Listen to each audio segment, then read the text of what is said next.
یعنی که شما در همین پرونده که باز شد ناحقی احساس میکنید؟ بله ناحقی است و یک ما اساس ندارد. بعضی هم مملکتی که در نام ما بود وقتی که مثلا ماشینا را که زدن هم مثلا ماشینی که دوردن ما بودن ما باید سال 2006 سال خریده بودیم 2007 سال خریده بودیم اونها رو بعد دیله هم شما پلازت 2012 حکم سودی حاضر برگزار گشت.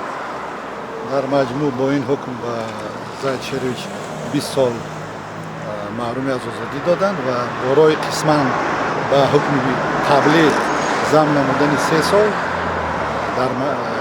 یعنی 29 سال محرومی از آزادی مقرر کرده شد. مسئله مصادره مال و ملک شد؟ مصادره ملک مثل اون حکم پیشینه باز قرار سود است که طبق روی خطی پیشنهاد نموده مقامات تفتیشات مورد مصادره قرار داده شد.